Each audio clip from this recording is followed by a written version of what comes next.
कोयला किस प्रकार का संसाधन है? उत्तर अनवीकरणीय। प्रश्न 2, सौर ऊर्जा निम्नलिखित में से कौन सा संसाधन है? उत्तर पुनः पूर्ति योग्य।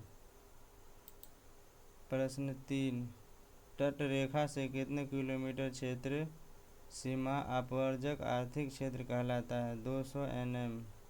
ये तट रेखा है। डाकुओं की अर्थव्यवस्था का संबंध है? उत्तर संसाधन के अनियोजित विदोहन से।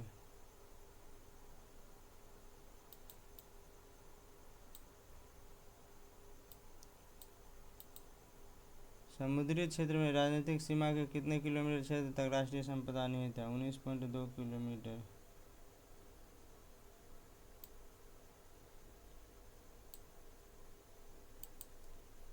संसाधन को परिभाषित कीजिए। आप अपने जीवन में अनेक वस्तुओं का प्रयोग करते हैं। उपयोग में आने वाली सभी वस्तुओं को संसाधन कहते हैं।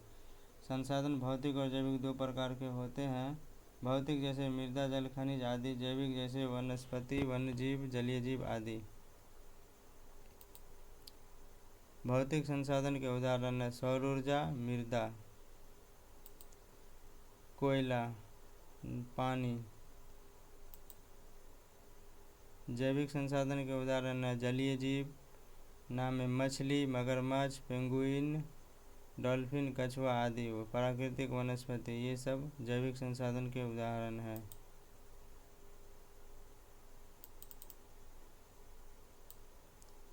प्रश्न 2, संभावी एवं संचित कोश संसाधन में अंतर स्पष्ट कीजिए। उत्तर संभावी संसाधन ऐसे संसाधन जिसे उपयोग में लाए जाने की संभावना रहती है, जो किसी क्षेत्र विशेष में मौजूद होते हैं। इसका उपयोग अभी तक नहीं किया गया है, जैसे हिमालय क्षेत्र का खनिज, जिनका उत्खनन अधिक गहराई में होने के कारण दुर्गम एवं महंगा है।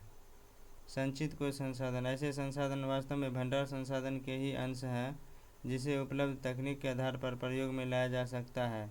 इसका तत्काल उपयोग प्रारंभ नहीं हुआ है, यह भविष्य की पूंजी है। ऐसे संसाधन वन में या बांधों में जल के रूप में संचित रहते हैं।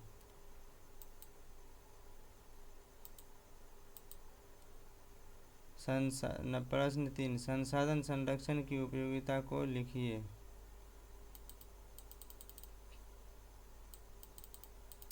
उत्तर संसाधनों का नियोजित एवं विवेकपूर्ण उपयोग ही संसाधन संरक्षण कहलाता है। सभ्यता एवं संस्कृति के विकास में संसाधनों की अहम भूमिका होती है।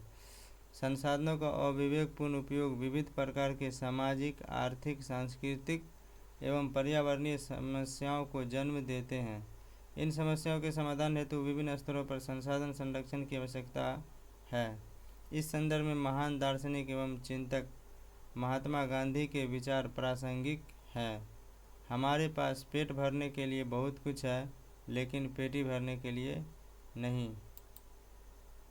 महात्मा गांधी मशीन द्वारा उत्पादन के घोर विरोधी थे। वे बड़े जन समुदाय द्वारा उत्पादों के उत्पादन के समर्थक थे, जिससे एक बड़ी आबादी को बेरोजगारी जैसे सामाजिक कोड से बचाया जा सके।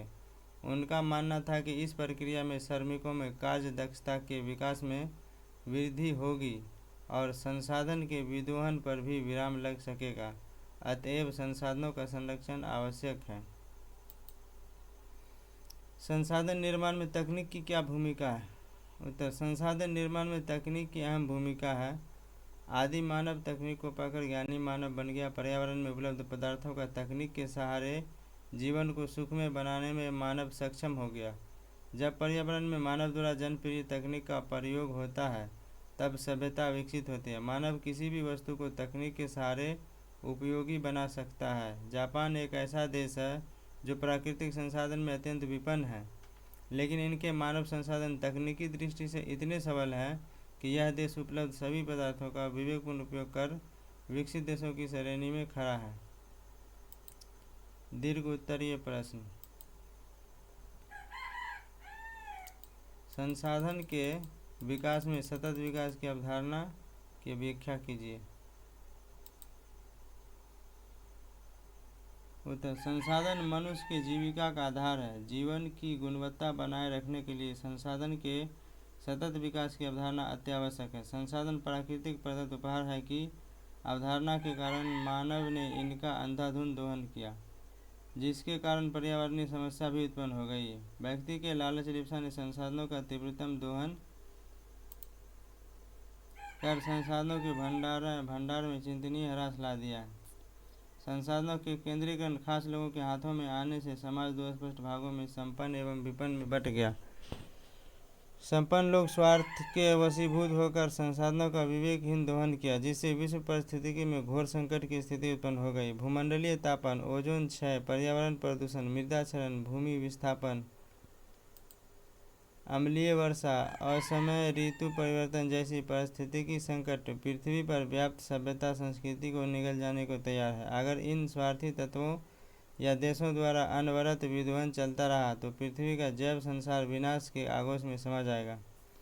उपरोक्त परिस्थितियों से निजात पाने के लिए एवं विश्व शांति के साथ जैव जगत को गुणवत्तापूर्ण जीवन लौटाने के लिए सर्वप्रथम समाज में संसाधनों का न्याय संगत बंटवारा अपरिहार्य है।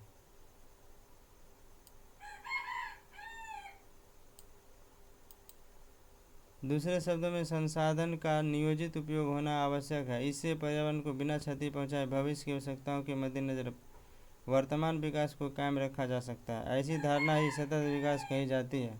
इससे वर्तमान विकास के साथ साथ भविष्य भी सुरक्षित रह सकता है। प्रश्न 2, स्वामित्व के आधार पर संसाधन के विविध स्वरूपों का वर्णन कीजिए। स्वामित्व के आधार पर संसाधन के 4 स्वरूप हैं। नंबर 1 व्यक्तिगत संसाधन, नंबर 2 सामुदायिक संसाधन, नंबर 3 राष्ट्रीय संसाधन, नंबर 4 अंतर्राष्ट्रीय संसाधन। नंबर 1 व्यक्तिगत संसाधन, जो किसी खास व्यक्ति के अधिकार में होता है, जिसके बदले वे सरकार को लगान भी चुकाते हैं, जैसे घर, भूखंड आदि।